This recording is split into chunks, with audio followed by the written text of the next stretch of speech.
Okay, I want you to do something for me. Mm-hmm. Close your eyes. I want you to picture a boat, but not, a cruise ship with a buffet. Right. Or a billionaire's yacht. No, nothing like that. We're going back further. Triffer. We're on a dock hundreds of years ago, and bobbing in the water in front of us is a wooden boat. Yeah.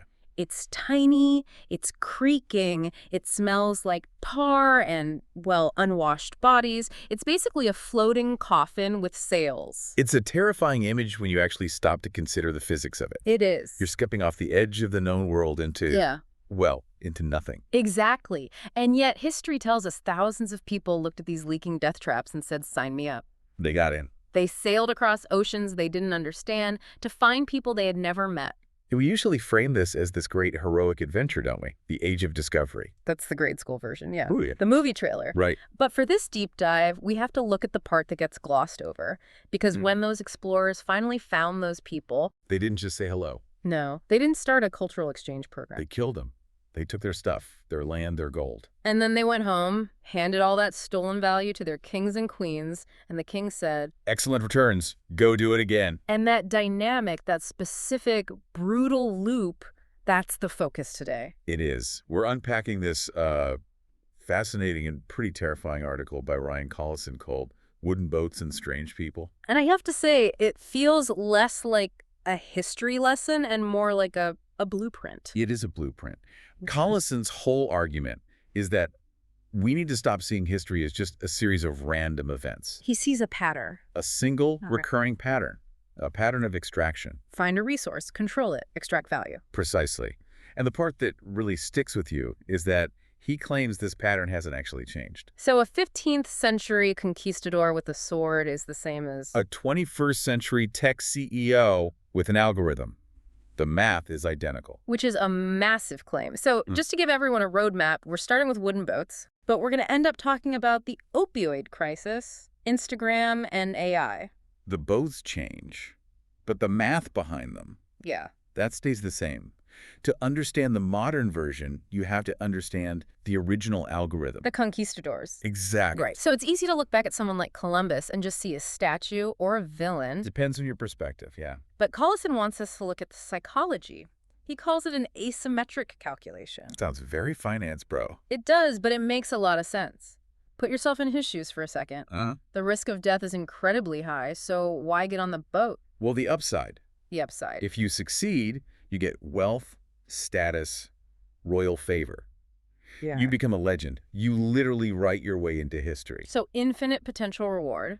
And the downside... You die, which is a pretty big downside, to be fair. It is, but here's the dark logic that Collison points out. You were going to die anyway. Right. Life in the 15th century was short and brutal. You stay home, you probably die of a tooth infection or the plague. So the downside of the voyage was just an accelerated version of what was already coming. But the upside, becoming a lord, owning a continent that you couldn't get by staying home. So the risk becomes rational. It's the same logic as a modern startup founder, isn't it? Or an artist moving to a big city with nothing. Yeah, the asymmetry makes the risk rational. But there's a crucial difference here. Oh, yeah. When a startup founder fails, usually nobody dies. Right. When Columbus and the men who followed him, Cortez, Pizarro, when they succeeded... It was a catastrophe for millions of other people. And the scale of it is just... It's hard to process. Collison highlights some numbers that honestly stop me in my tracks. The troop numbers. Yep. Hernan Cortez conquers the Aztec Empire, an empire of millions with 500 men. 500. And Pizarro takes down the Incas with 168. 168. It sounds like a typo. It sounds like a movie script that would get rejected for being unrealistic. How is that even possible? Right. It can't just be superior firepower. You can't reload a musket that fast. No.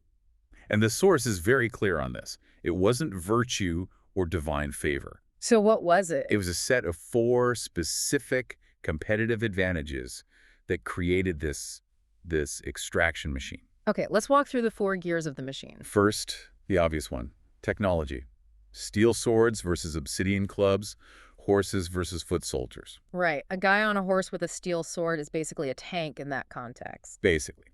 But the second one is the heavy hitter, the biological weapons. Disease. Smallpox, influenza, measles. Yeah. The source notes that disease wiped out something like 90% of the indigenous population. 90%. And here's the key.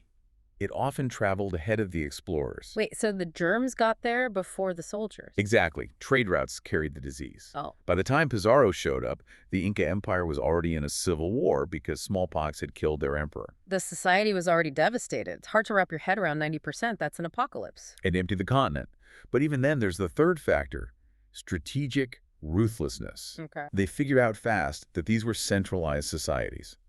You capture the King Montezuma, Atahualpa, and you break the psychological legitimacy of the whole state. You decapitate the society, literally and figuratively. And finally, the fourth factor, local alliances, the one we always forget. Right. The Aztec and Inca empires were empires. They had subject peoples who hated them. Cortés didn't just have 500 Spaniards. He weaponized the resentment of thousands of locals who wanted the Aztecs to fall. Oh, so it wasn't just brute force. It was a systematic dismantling of a society to get to the resources. Ruthlessly efficient. And this brings us to the financial backing, because they didn't pay for these boats themselves. No, that's the kings and queens part. Yeah. I loved the analogy in the article that Isabel of Castile was basically a venture capitalist. The original VC, I mean, think about it. She wasn't funding Columbus because she loved sailing. Yeah. She was making a calculated investment. She put up the capital, the ships, the supplies, in exchange for a massive equity stake. And the genocide, the destruction Yeah. in this VC model, where does that fit in? It doesn't. In economic terms, Collison calls that an externality. An externality, that's such a sterile word for something so horrific. It's the language of the ledger. An externality is a cost that isn't on the books. The profits went to the crown. The costs, the suffering, were pushed on to the people being conquered. They paid the price so the investors could get the return, which sets up the next phase of the article perfectly. Because eventually the new world wasn't new anymore. The map was filled in, the low-hanging fruit was gone. So the extraction engine had to evolve. The wooden boats became steel ships, and the conquistadors, They became corporations. the industrial pivot. From the jungle to the boardroom. We're talking robber barons, Rockefeller, The cartoons. game stays the same. Yeah. Find, control, extract, but the board changes. Take John D. Rockefeller and Standard Oil. He didn't conquer a territory. No, he conquered a resource flow. Oil. Right. And he didn't use smallpox. He used predatory pricing, secret rebates from railroads. All to make it impossible for his competitors to survive. Exactly. He bought them or he trusted them. By 1880, he controlled 90% of American oil refining. 90%! There's that number again. A monopoly that makes modern tech giants look like small potatoes. And the result was the same. Yeah. Massive value extraction. But then Collison highlights a really critical shift in the mid-20th century. To what he calls the soft version of extraction. Yeah, and this is where the story gets really dark in a new way. Big tobacco. This is a huge turning point. With the conquistadors, the violence was obvious, right? A sword. Yeah. With Standard Oil, the economic violence was obvious. But with tobacco, the extraction became psychological, information-based. The source points out that cigarette companies knew their product was lethal way back in the 1950s. Decades before the public really accepted it. They had the internal research. They knew it was a death sentence. So in a moral world, they would just stop. But in an extractive world, that would violate the algorithm. You don't leave value on the table. So they innovated. They realized they didn't need to win the scientific argument. They just needed to create a fog.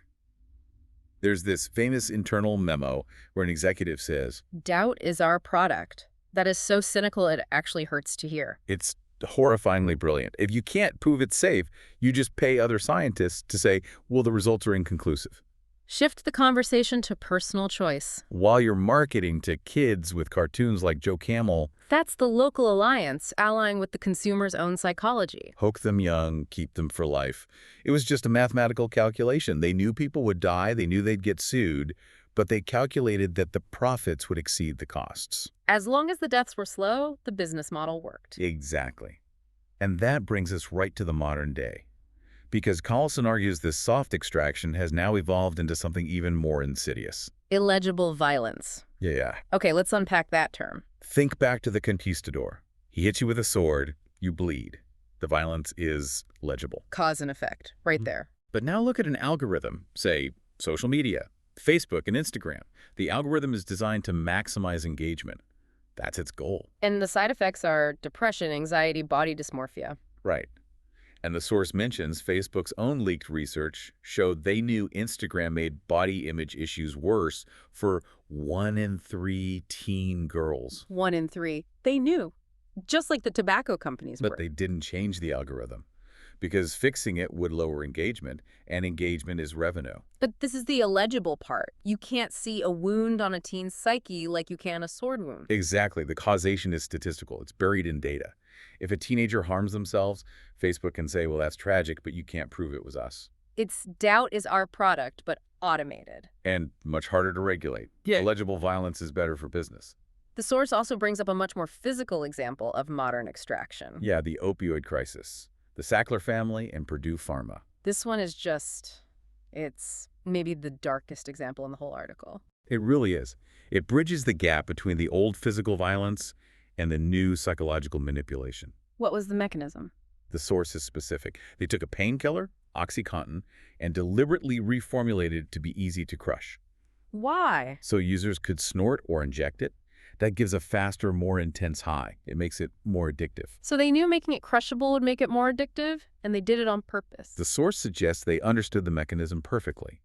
It was product design optimized for addiction. And on top of that, they pushed for dosage escalation. They misled doctors into prescribing higher doses for longer because more addiction means more customers. It's the extraction engine at full power. And the result? Hundreds of thousands dead, communities destroyed. And what happened to the Sacklers? Well, Purdue Pharma went bankrupt. The company went bankrupt. Oh. A legal shield. The family extracted billions before the ship went down. They kept the wealth. The victims got pennies. It's the Columbus model again. High upside for the extractors, death for everyone else. And the system itself, the courts, the lawyers, it all protected the extracted value. Before we look to the future, there's one more area the article hits on, the gig economy. Right. It's about information asymmetry and misclassification. So you have a driver or a delivery person. The app calls them an independent contractor. Which sounds great. Be your own boss. But it's a legal trick, isn't it? It is. It lets the company avoid paying benefits or minimum wage. But the algorithm manages them like employees. It tells you where to go, how much you get paid. But the worker has no idea how that price is calculated. The company have all the data. The worker has none. That's the asymmetry. And the company extracts the surplus value from that labor with zero human oversight. It's efficient, automated extraction. So we've gone from wooden boats to steel ships to algorithms, which leads to the final frontier. What's the new wooden boat? The source is very clear on this. It's artificial intelligence. AI, of course. It had to be AI. I mean, if you look at the pattern, the current frontier is AI. The venture capitalists are the new kings and queens, and the resource being extracted. It's everything, isn't it? It's everything. Your data, your attention, your creative work, your cognitive labor. And we're in a phase the source calls regulatory lag. This part was fascinating. Collison outlines a 5-step cycle for this. Yeah, and it repeats every time. Step 1, new territory. A new tech like AI emerges where the old rules don't apply. The Wild West. Or the New World. Exactly. Step 2, asymmetric capability. The first movers have a massive advantage and they just grab everything they can. The land grab, scraping the whole internet for data. Step 3, extraction at scale. This is the Silicon Valley motto, right? Move fast and break things. Except the things being broken are people, or copyrights, or industries. Precisely. Then step 4, the legitimizing narrative. This is so important. They never say we are here to rob you. They say we are democratizing access, or we are connecting the world. We're bringing civilization to the savages. It's the same narrative structure. It masks the extraction. And finally, step 5, regulatory lag. By the time the government figures out what's happening and tries to make rules. The damage is done. The market is concentrated. The winners have already won. And the new rules often end up just helping the big players because they're the only ones who can afford to comply. Exactly. So with AI right now, we're somewhere between step 3 and 4. We're seeing the extraction and we're hearing the narratives about saving humanity. And it makes you feel kind of helpless, doesn't it? If this is just the pattern of history, what can we even do? That's a big question. And the source makes a really important point here. Institutions do not have consciences. They have incentives. Say more about that. We get angry at corporations for being evil.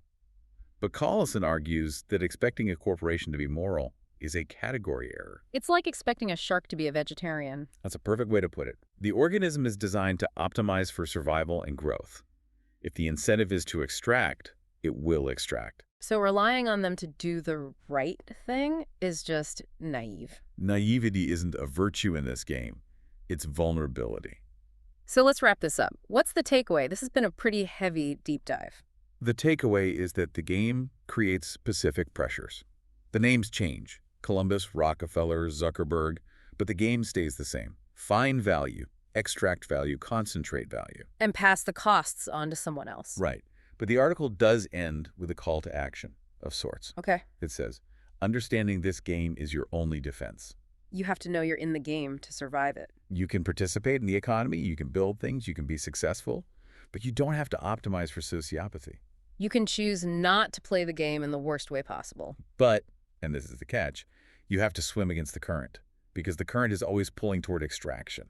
It requires conscious effort. Exactly. Yeah. It's harder, less profitable in the short term, but it's possible. The article ends with this haunting line, and I think it's the perfect place for us to leave things. It says, people got in wooden boats. They killed strangers. They took their stuff. This is what we do. It's a mirror. It shows us who we've been. But it also asks the question, now that you know the pattern, and now that you know you are currently the resource being extracted, your data, your attention, your labor, what are you going to do with that knowledge? Are you just going to be the resource? Yeah. Or are you going to find a way to change the equation? Something to think about next time you scroll through your feed. Thanks for listening to The Deep Dive. Stay curious. Yeah. And stay alert.